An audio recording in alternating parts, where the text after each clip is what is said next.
Telugu young directors ఛానల్కి స్వాగతం సుస్వాగతం. వారం 10 రోజుల కిందట రిలీజ్ అయిన సినిమాల్లో బాగా సక్సెస్ అయ్యి యూత్లో మంచి ట్రెండింగ్లో ఉన్న సినిమా, ఇప్పుడు చాలామంది డిస్కషన్ చేస్తున్న సినిమా కూడా కోర్ట్. ఈ కోర్ట్ అనే సినిమా మీద నేను ఆల్రెడీ వ్యూ అండ్ రివ్యూ చెప్పాను. కానీ చాలామందికి ఉన్న అనుమానం ఏంటంటే, ఇది ఒక నార్మల్ లవ్ స్టోరీ అండి, ఏదో మామూలుగా హిట్ అయిపోయింది, లేదో హీరోయిన్ బాగుంది, హీరో బాగుంది, లేదా కథ బాగుంది, ఏదో పాయింట్ బాగుంది, ఏదో ఇలా రకరకాల ఒక్కొక్కళ్ళు ఒక్కొక్క అభిప్రాయాన్ని తెలియచేస్తున్నారు. అసలు ఈ సినిమా ఎందుకు ఇంత సూపర్ హిట్ అయింది? చిన్న సినిమా అయినప్పటికీ కూడా పెద్దగా పేరున్న ఆర్టిస్టులు, అంటే హీరోయిన్లు, అంటే హీరో కొద్దిగా ఒక 10-15 సినిమాలు చైల్డ్ ఆర్టిస్ట్గా చేశాడు, కొన్ని ప్రయత్నాలు చేశాడు. కానీ హీరోయిన్ రీల్స్ చేసుకుంటూ ఫస్ట్ టైం సినిమా ఇండస్ట్రీలోకి వచ్చింది. మిగతా ఆర్టిస్టులందరూ క్యారెక్టర్ ఆర్టిస్టులే. అంటే పేరున్న ఆర్టిస్టులు లేరా అంటే, మరి ప్రియదర్శి సినిమా బలగం సినిమా లాంటి హిట్ చేశాడు. తర్వాత చాలా మంచి మంచి సినిమాలు ఈ మధ్య కాన్సెప్ట్ సినిమాలు చేస్తూ ఉన్నాడు. అతను ఉన్నాడు కదా, సాయి కుమార్ ఉన్నాడు కదా, చాలా సినిమాలను ప్రొడ్యూస్ చేసి హీరోగా నటించి తర్వాత సినిమా ఇండస్ట్రీలో కామెడీ హీరోగా నిలదొక్కుని దాదాపుగా 10-12 ఏళ్ళ నుంచి దూరంగా ఉన్న శివాజీ ఉన్నాడుగా, చాలా సినిమాల్లో యాక్ట్ చేసినటువంటి శుభలేఖ సుధాకర్ ఉన్నాడు. ఇలా కావాల్సిన వాళ్ళందరూ ఉన్నారు. ఇలా మరీ కొత్త వాళ్ళేం కాదు, చాలా టాప్ రేంజ్ ఆర్టిస్టులు, చాలా బిజియెస్ట్ ఆర్స్ లేనటువంటి సినిమా ఎందుకు ఇంత హిట్ అయింది? ఇది అందరికీ చర్చ. ఇది తప్పకుండా యంగ్ డైరెక్టర్స్ తప్పకుండా తెలుసుకోవాల్సిన అంశం. అందుకనే ప్రత్యేకంగా నేను ఈ ఎపిసోడ్ చేస్తున్నాను. ఇంకా సినిమా బాగా రన్ అవుతుంది, అందువల్ల నేను సినిమా విశ్లేషణని, అంటే మన స్ట్రక్చర్ పాయింట్ ఆఫ్ వ్యూలో, సిడ్ఫీల్డ్ స్క్రీన్ ప్లే పాయింట్ ఆఫ్ వ్యూలో నేను చెప్పటం లేదు. ఎందుకంటే సినిమాని మనం ఇంచి ఒక్కొక్కటి చెప్పేసినట్టయితే సినిమా మీద ఇంట్రెస్ట్ పోతుంది. అందువల్ల నేను ప్రత్యేకంగా చెప్పట్లేదు. ఓటీటీలోకి వచ్చిన తర్వాత అయినా సరే ఆ సినిమా మీద ప్రత్యేకంగా నేను మళ్ళీ ఒక స్క్రీన్ ప్లే స్ట్రక్చర్ ఎట్లా ఉందనే దాని మీద నేను తప్పకుండా చేస్తాను. ఈ ఎపిసోడ్లో మాత్రం జనరల్గా ఉన్న పాయింట్స్, ఏ అంశాలను హిట్ అవ్వటానికి, సినిమా హిట్ అవ్వటానికి ఉపయోగపడ్డాయి, మన యంగ్ డైరెక్టర్స్, రైటర్స్ ఏ అంశాలను గుర్తుపెట్టుకోవాలి అనే పాయింట్ ఆఫ్ వ్యూలో ఈ ఎపిసోడ్ని నేను మీకు వివరించడానికి ప్రయత్నిస్తాను. కొత్త దర్శకుడే, అంటే సినిమాల్లో అస్సలు అనుభవం లేదా, ఇంతకుముందు ఏం చేయలేదంటే ఆయన ప్రయత్నాలు ఆయన చేశాడు. సక్సెస్ అయిన ప్రయత్నం ఇది. అతని ప్రయత్నం ఎంత జెన్యూన్గా ఉంది అని చెప్పడానికి అతని ప్రీ రిలీజ్ ఈవెంట్లో మాట్లాడిన అంశాలే. అతను చిన్నతనం నుంచి ప్రాబ్లమ్స్, ఆ తర్వాత సినిమా ఇండస్ట్రీలోకి వచ్చిన తర్వాత ఈ కథ సెలెక్ట్ అయిన తర్వాత తన తోటి రచయితలు ఎవరైతే ఉన్నారో, 2 రచయితల్ని, తన డైరెక్షన్ డిపార్ట్మెంట్ని, తనకింత అవకాశం ఇచ్చినటువంటి ప్రొడ్యూసర్ని, మిగతా టెక్నీషియన్స్ని, ప్రతి వాళ్ళని స్టేజ్ మీదకి తీసుకొచ్చి పరిచయం చేసి వీళ్ళందరి సహకారం వల్లే నేను ఇలా ఇక్కడ ఉన్నాను. ప్రత్యేకంగా నేను అభినందించే విషయం ఏంటంటే, చాలా ప్రీ రిలీజ్ ఈవెంట్స్లో ఇప్పుడు చాలా ఏళ్ళ నుంచి చూస్తున్నాను, అసిస్టెంట్ డైరెక్టర్ని కొంతమంది అట్లా నామినల్గా లాస్ట్లో గుంపులో గోవిందులా పిలిచేస్తారు, తర్వాత పట్టించుకోరు. సినిమా ప్రారంభం ముందు నుంచి, అంటే ప్రీ ప్రొడక్షన్ రోజు నుంచి సినిమా రిలీజ్ అయ్యేదాకా గొడ్డు చాకరీ చేసేది ఈ డైరెక్షన్ డిపార్ట్మెంట్ వాళ్ళే. సరైన ఇంపార్టెన్స్ ఇవ్వరంటే ఇంకంతే, స్టేజ్ మీద వచ్చేసరికి అట్లా వెళ్ళిపోతూ ఉంటారు. అలా కాకుండా ఈ దర్శకుడు తీసుకొచ్చి ప్రతి దర్శకుడిని డిపార్ట్మెంట్లో మాట్లాడేవాడిని, టైము చాలా తక్కువ ఉంది కదా, క్లుప్తంగా మాట్లాడమని రిక్వెస్ట్ చేసి అందరికీ మాట్లాడే అవకాశం ఇచ్చాడు. ప్రతి వ్యక్తికి పేరునే చెప్పాడు. సినిమా రిలీజ్కి ముందే చేశాడు ఇదంతా కూడా. సినిమా రిలీజ్ అయిన తర్వాత థ్యాంక్స్ గివింగ్ ఫంక్షన్లో చెప్పాడు అనమాట. నేను ఆల్రెడీ ప్రీ రిలీజ్లో ఇప్పుడే మాట్లాడలేదు. కాబట్టి దర్శకుడు యొక్క ట్రూత్ఫుల్నెస్ అనేది ఈ సినిమాకి ఒక బ్యాక్ బోన్. ఎవరికైనా సరే స్క్రిప్ట్ రాస్తానంటే మీరు నిజాయితీగా ఉండటం నేర్చుకోవాలి. దేని పట్ల? స్క్రిప్ట్ పట్ల, మీ ప్రొడ్యూసర్ పట్ల, మీ స్టాఫ్ పట్ల, మీ నటీనటుల పట్ల, మీరు చేసే వృత్తి పట్ల, అన్నిటి పట్ల నిజాయితీగా ఉండాలి. హార్డ్ వర్క్ అండ్ సిన్సియర్గా చేయాలి. మనకు తెలియదు అనుకోండి, తెలుసుకోవాలి. అంటే కొత్త విషయం ఏదైనా చెప్తున్నారు లేదా ప్రాబ్లమేటిక్ విషయం మన దానిలో గమనించి చెప్తున్నారు, అది విని దాన్ని విశ్లేషణ చేసుకోవాలి, మనకు ఉపయోగపడుతుందా లేదా ఎట్లా అని చెప్పి డిస్కస్ చేయాలి. ఒక బ్రెయిన్ ఎంతసేపు కూర్చుని ఆలోచించే కన్నా 2-3 బ్రెయిన్స్ ఆలోచించి దానిలోంచి ఒక విషయం తీసుకోవడం అనేది చాలా మంచి పద్ధతి. ఈ పద్ధతి దర్శకుడు అవలంబించాడు. ఇది మొట్టమొదటి నేను అప్రిషియేట్ చేస్తున్నాను. కొత్త దర్శకుల్లో కొత్త ఆలోచనలతో కొత్త విధానంలో రావాలి. ఇది నాకు మెయిన్ ఇంపార్టెంట్.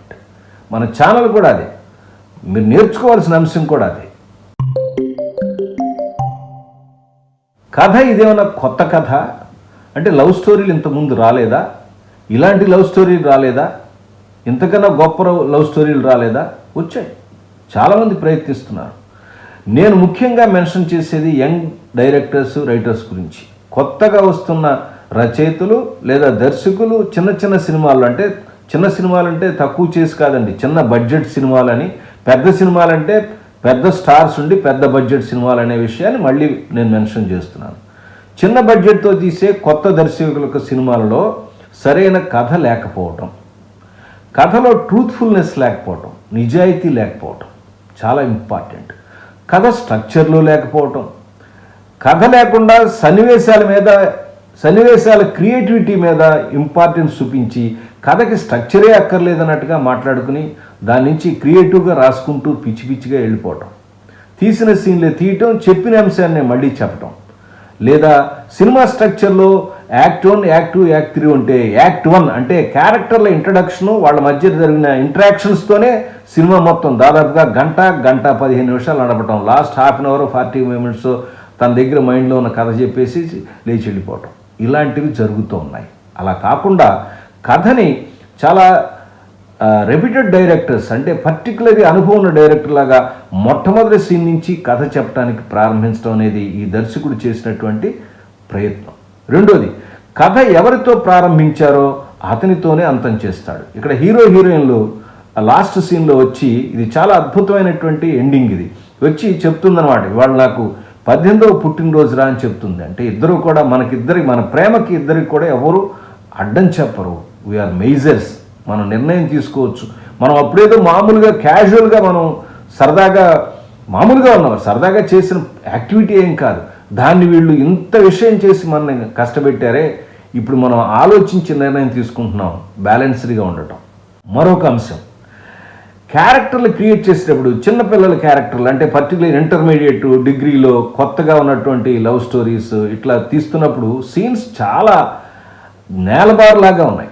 అంటే క్యారెక్టర్స్ చదువుకున్న వాళ్ళు కాదు, చదువుకుంటున్నారా వీళ్ళు లేకపోతే ఇష్టానికి మాట్లాడుతున్నారా అలా అనిపిస్తుంది. లాంగ్వేజ్ కూడా దిక్కుమాలిన లాంగ్వేజ్, ఆలోచన విధానం చాలా పూర్ అండ్ వెరీ డౌన్ ట్రాడెన్గా ఉంటున్నాయి చాలా సందర్భాల్లో, మన కొత్తగా వచ్చే సినిమాల్లో కూడా. ఇవన్నీ కూడా డిఫెక్టివ్ థింగ్స్. అలా కాకుండా ఇక్కడ ఇంటర్మీడియట్ లేదా డిగ్రీ ఫస్ట్ లేదా ఇంటర్మీడియట్ ఫెయిల్ అయిపోయినటువంటి ఇద్దరు విద్యార్థులైనప్పటికీ కూడా ఈ సినిమాలో క్యారెక్టర్లు ఆలోచించే విధానం పెర్వర్టెడ్గా లేకుండా చాలా న్యాచురల్గా ఉండటం మరొక అంశం.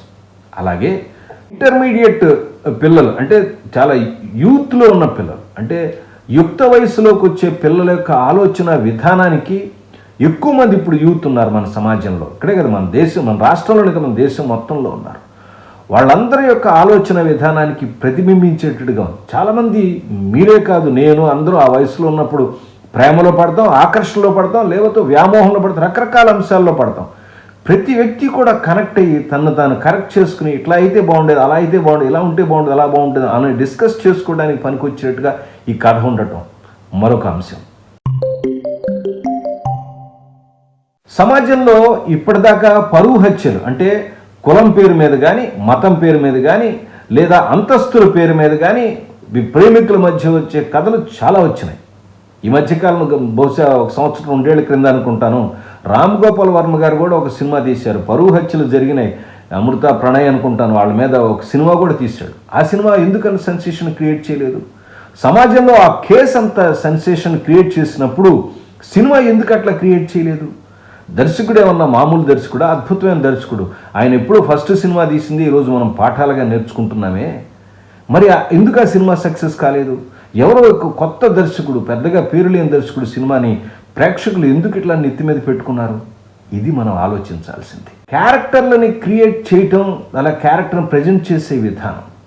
ఇక్కడ క్యారెక్టర్ని ప్రజెంట్ చేసిన విధానం అనేది రెండు వర్గాలకు సంబంధించింది. ఒకటి నిమ్న వర్గాలకు చెందిన, లేదా రెండోది బాగా డబ్బున్న వర్గాలకు సంబంధించిన వ్యక్తుల్ని. ఇక్కడ కులాలను ప్రస్తావించలేదు. కానీ మీరు సినిమా గమనించినట్టయితే ఆవిడ ఒకటి ఇస్త్రీ చేస్తూ ఉంటుంది, ఇక్కడ ఎక్కడా కులం చెప్పలేదు. అలాగే ఆయన రైస్ మిల్ ఓనర్ అని చెప్పాడు, ఎవరు మంగాపతి అనే క్యారెక్టర్. కానీ ఆయన రైస్ మిల్ గోదావరి జిల్లాలో కానీ, కృష్ణా జిల్లాలో కానీ, ఆంధ్రాలో కానీ, తెలంగాణలో రైస్ పండించే ప్రాంతాల్లో రైస్ మిల్ ఓనర్స్ ఏ వర్గానికి చెంది ఉంటారో మనందరికీ తెలుసు. కానీ అక్కడ వర్గాన్ని ప్రస్తావించలేదు. ఇక్కడ కులాలని, వర్గాలని, మతాలని ప్రస్తావించకుండా ఒక ఇష్యూని మాత్రమే తీసుకోవటం అనేది దర్శకుడు కథలో తీసుకున్నటువంటి ప్రత్యేకమైనటువంటి శ్రద్ధ. అందుకనే సినిమా మనకి ఈ వర్గానికి ఆ వర్గానికి లేకుండా చూసిన వాళ్ళు ప్రతి వాళ్ళు కూడా సినిమా బాగుంది సార్, తప్పకుండా చూడాలి, దీనిలో నేర్చుకోవాల్సిన అంశం చాలా ఉంది, తెలుసుకోవాల్సిన అంశం ఉందని. ఇంకొక అంశం ఏంటి అంటే, చట్టాల గురించి ఒకదంపుడు ఉపన్యాసాలు చెప్పేవాళ్ళు కానీ దాని అమలులో జరుగుతున్న ప్రాబ్లమ్స్ని చాలా సున్నితంగా చెప్పటం అనేది చాలా సందర్భాల్లో ఉంటుందా. అలాగే స్టార్స్ సినిమాల్లో గనక మనం చూసినట్టయితే ఒక ప్రత్యేకమైనటువంటి తేడా కనిపిస్తూ ఉంటుంది. అదేంటి అంటే, ఈ కోర్టు డ్రామా కనుక పెద్దగా ఉండాలి, లవ్ స్టోరీ తగ్గించాలి అనేటువంటి కామెంట్ నేను ఈ మధ్యకాలంలో చాలామంది రివ్యూర్స్ కానీ అభిప్రాయాల్లో కూడా విన్నాను. లవ్ స్టోరీ తగ్గించి కోర్టు ఇంకా పెంచినట్టు బాగుండేది. అట్టర్ ఫ్లాప్ అయ్యేది సినిమా. ఎందుకని? This is a love story of two persons. ఇద్దరి వ్యక్తుల యొక్క లవ్ స్టోరీ చెప్పాలనుకున్నాడు. ఆ లవ్ స్టోరీలో కోర్టు అనేది ఒక అంశం. కేసు వల్ల కోర్టుకి వెళ్ళారు, అంతేగాని కోర్టులో జరిగిన లవ్ స్టోరీ ఏదో కోర్టు కోసం జరిగింది కూడా కాదు ఇది. కాబట్టి దానికి అంతే ఇంపార్టెన్స్ ఇవ్వాలి. లవ్ స్టోరీ అనేది ఎస్టాబ్లిష్ కాకపోతే, వీళ్ళ మధ్య అనుబంధం అనేది ఎస్టాబ్లిష్ కాకపోతే ఆ తర్వాత వచ్చేటువంటి దానికి మీనింగ్ ఏముంది? అందుకని లవ్ స్టోరీ ఎంత ఉండాలో అంతే ఉంది, కోర్టు సన్నివేశాలు ఎంతవరకే అంత ఉంది. అంతేగాని కోర్టు పెంచాలి, లవ్ స్టోరీ తగ్గించాలనే దానికి మీనింగ్ లేదు. ఒకవేళ అట్లా చేసినట్టుకుంటే సినిమా డబ్బాల్లోకి వెళ్ళిపోయేది. కారణం ఏంటంటే, స్టార్స్ అంటే వాదిస్తే చూస్తారు. బొబ్బిలిపులి సినిమాలో ఎన్టీఆర్ వాదిస్తే చూశారు. మొన్న ఈ మధ్యన పవన్ కళ్యాణ్ గారు యాక్ట్ చేసిన సినిమాలో చూశారు. పెద్ద స్టార్స్ చేస్తే వాళ్ళు మాట్లాడే మాటలకి వాల్యూ ఉంటుంది, వాళ్ళు చెప్పే డైలాగ్స్కి వాళ్ళ పద్ధతికి ఉంటుంది. కానీ కొత్త స్టార్స్ చేసినప్పుడు అందుకనే స్టార్స్తో చెప్పించలేదు, మామూలు గొప్ప ఆర్టిస్ట్గా ఈ మధ్య ఎదుగుతున్నటువంటి ఒక హీరోని తీసుకుని చెప్పారు. అది కూడా లౌడ్గా కాదు, చాలా న్యాచురల్గా, అత్యంత సహజంగా చెప్పారు. ఈ సినిమాలో మరొక అంశం క్యారెక్టర్ల సెలక్షన్. క్యారెక్టర్లు తగ్గట్టుగా, ఆ ఏజ్కి తగ్గట్టుగా ఆ వ్యక్తులు ఉన్నారు, వాళ్ళ ఆహార్యం ఉంది, వాళ్ళ ప్రవర్తన కూడా ఉంది. ఎంతవరకు ఉండాలో అంతవరకు ఉంది. ఉదాహరణకి హీరో క్యారెక్టర్ ఉంది అనుకుందాం. ఆ hero character disturbed, intermediate fail అయిపోయిన డిస్టర్బ్డ్ క్యారెక్టర్. ఆ క్యారెక్టర్ అయిన తర్వాత అది ఎంతవరకు తండ్రిని అనాలో, తండ్రి అంటే విపరీతంగా ద్వేషం పెంచుకుని, మన మధ్య బచ్చలమల్లి అనే సినిమా చూసాం. పాపం అవతల తండ్రి ఒక అమ్మాయిని ఉంచుకుంటాడు. ఆ అమ్మాయికి లైఫ్ పాయింట్ వచ్చినప్పుడు ఇతను వదిలేసి వెళ్ళిపోతాడు. వెళ్ళిపోయినప్పుడు ఇతను అనవసరంగా ద్వేషించుకుంటాడు. ఒక వ్యక్తికి, ఒక స్త్రీకి జీవితం ఇవ్వటం అతను తండ్రి చేసిన తప్ప? కరెక్టే, ఈ తల్లి ఉండగా వేరే దాంతో సంబంధం పెట్టుకున్నాడు, ఓకే, నేను కాదంటలేదు. కానీ అక్కడ తండ్రి చేసింది తప్పు కాదు. ఆ సందర్భంలో అమ్మాయిని వదిలిపెట్టాడంటే అన్యాయం అవుతామని లైఫ్. నువ్వేముంది, తల్లిదండ్రుని చూడనన్నాడా, నువ్వు అకారణంగా పెంచుకున్నావు. ఇట్లా సరైనటువంటి ఆ అండర్స్టాండింగ్ లేకపోవటం క్యారెక్టర్ ప్రజెంటేషన్లో, ఇది ఇంపార్టెంట్. తర్వాత బెస్ట్ క్యారెక్టర్ 4 లక్షణాలు ఉంటాయి అనుకున్నాం. ఒకటి point of view, attitude, goal and change. ఈ 4 ఈ ప్రధాన పాత్రకు ఉన్నాయి. ప్రధాన పాత్ర యొక్క పాయింట్ ఆఫ్ వ్యూ, యాటిట్యూడ్ తండ్రితో ఉన్నప్పుడు ఫస్ట్ సీన్లోనే చూపిస్తారు.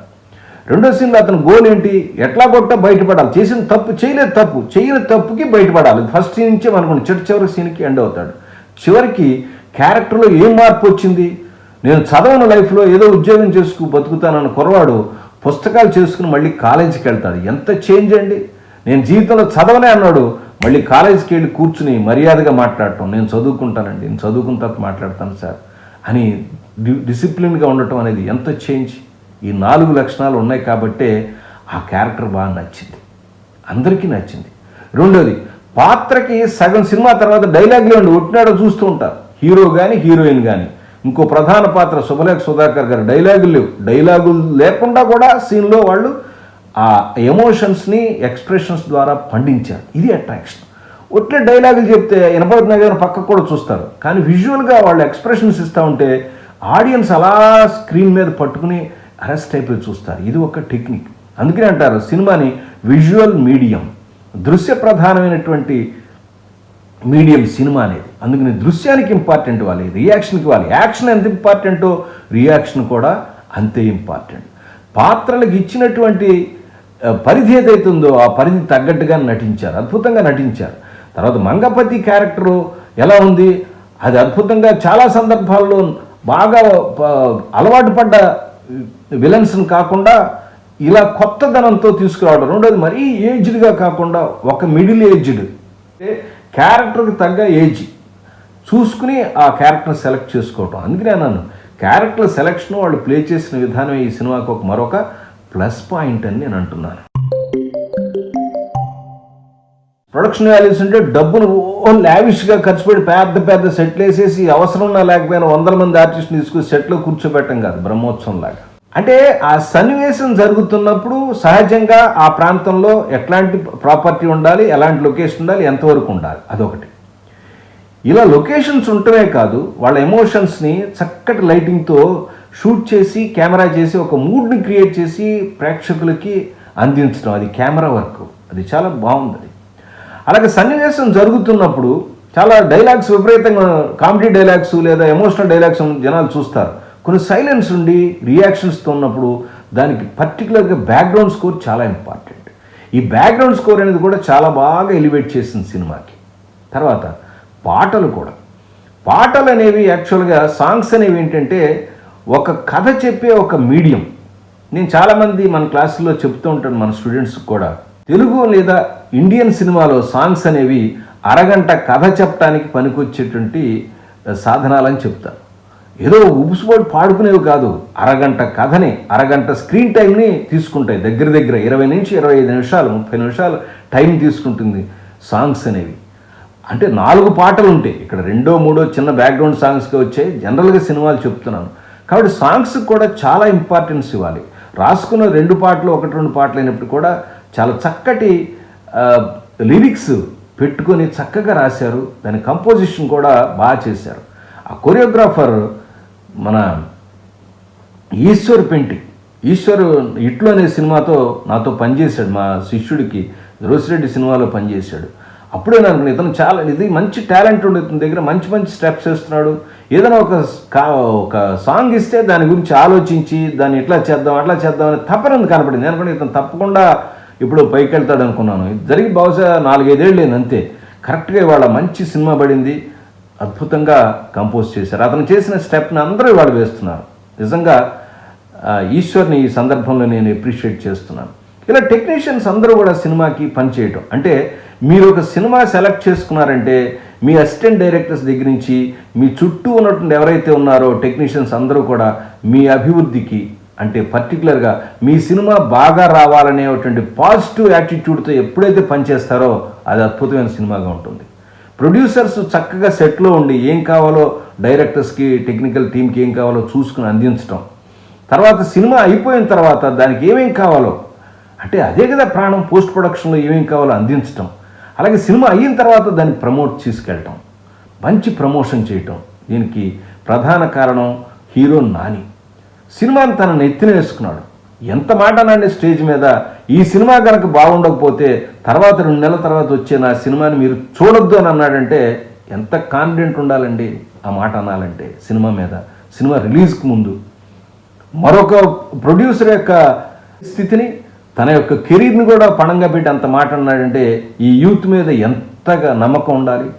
ప్రొడ్యూసర్లో అటువంటి నమ్మకాన్ని నీ ప్రొడక్ట్తో క్రియేట్ చేయటం అనేది ప్రతి దర్శకుడు, రచయిత యొక్క అంశం. డైరెక్టర్కి పనిచేసిన అసోసియేట్ రైటర్స్ కూడా మంచి వెనకాల బ్యాక్డ్రాప్ ఉంది వాళ్ళకి. వాళ్ళ తండ్రులు తలుచుకుంటూ వెంటనే ఎక్కడొకటి పని చేయగలరు. కానీ ఒక మంచి తన ఒకే ఏజ్ గ్రూపులో ఉండి మనతో పాటు ఇతను సక్సెస్ అవ్వాలి, మంచి సక్సెస్ రావాలి.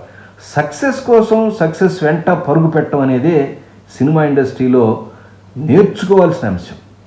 సక్సెస్ ఉంటేనే మీకు వాల్యూ ఉంటుంది, లేకపోతే ఎంత టాలెంట్ ఉన్నా ఇంకంతే. హీరో హీరోయిన్లు క్యూట్గా ఉండటం, తర్వాత పాయింట్ ఇప్పటిదాకా అంటే కోర్టు డ్రామాలు చాలా వచ్చినాయి, యూత్ సినిమాలు వచ్చినాయి. దానిలో ఈ పర్టికులర్ పాయింట్, ఈ పోక్సో కేసు మీద ఎట్లా అవుతుంది, ఎట్లా మిస్లీడ్ అవుతుంది, దాన్ని ఎలాగా అర్థం చేసుకోవట్లేదు అనే విషయాన్ని చెప్పటం అనేది అందరికీ నచ్చింది. తప్పకుండా తెలుసుకోవాలి. కొత్త అంశం. పాఠాలతో పాటుగా చట్టాలు, దాని యొక్క అవసరాలను కూడా, వాటి యొక్క పర్యవసానాలు కూడా తప్పకుండా అందరూ తెలుసుకోవాలి. మన హక్కులతో పాటు బాధ్యతలు కూడా తెలుసుకోవాలి. ప్రతి యువత నేర్చుకోవాలి. ఇది మంచి మంచి ఇట్లాంటి బోల్డ్ టాపిక్స్ ఉన్నాయి. మనం సినిమాలు చేయటానికి సమాజంలో మనం వెతికి వాటిని సరైన మార్గంలో పెట్టాలి. అప్పుడు కొత్త కథలు వస్తాయి. అంతేగాని ఆ సినిమాను ఈ సినిమాను చూసేసి ఒక 10 ఎలివేషన్ సినిమా రాసి హీరో మాట్లాడితే కొట్టేసి, ఇప్పుడు సినిమాలో హీరో 5 డైమండ్ కొట్టంగానే గాల్లో లేచి కింద పడి గిలగిల తన్నుకొని 10 మంది గుద్దితే 10 మంది గాల్లోకి వెళ్ళి, అవన్నీ స్టార్స్కి వర్కౌట్ అవుతాయి. కొత్త వాళ్ళకి వర్కౌట్ అవు. కొత్త వాళ్ళకి కథే ప్రాణం, కొత్త వాళ్ళకి కథనమే ప్రాణం, కొత్త వాళ్ళకి ఆర్టిస్టుల యొక్క పెర్ఫార్మెన్సే ప్రాణం, కొత్త వాళ్ళకి టెక్నీషియన్స్ యొక్క సపోర్టే ప్రాణం, కొత్త వాళ్ళకి ప్రొడ్యూసర్ యొక్క వెన్నుదనువులే ప్రాణం, కొత్త వాళ్ళకి సినిమాని ప్రమోట్ చేసి థియేటర్ల దాకా తీసుకెళ్ళగలిగే సామర్థ్యం ఉన్న ప్రొడ్యూసర్లు, సామర్థ్యం ఉన్నటువంటి టెక్నికల్ స్టాఫ్ ఉండటం ప్రధాన కారణం. సినిమాలో అన్నిటికన్నా కంటెంట్ ఉండటం అనేది చాలా ఇంపార్టెంట్. ఇవన్నీ ఉన్నాయి కాబట్టే ఈ సినిమా హిట్ అయింది. అందుకే మరొకసారి ఎపిసోడ్ చేయాలనుకుంటున్నాను. నా తర్వాత వచ్చే ఎపిసోడ్లో పాత్రలు, వాటి యొక్క విశ్లేషణ కూడా చేయడానికి ప్రయత్నిస్తాను. మరొకసారి సినిమా చూసి ఆ విషయాలని చెప్తాను. అప్పటిదాకా నమస్కారం.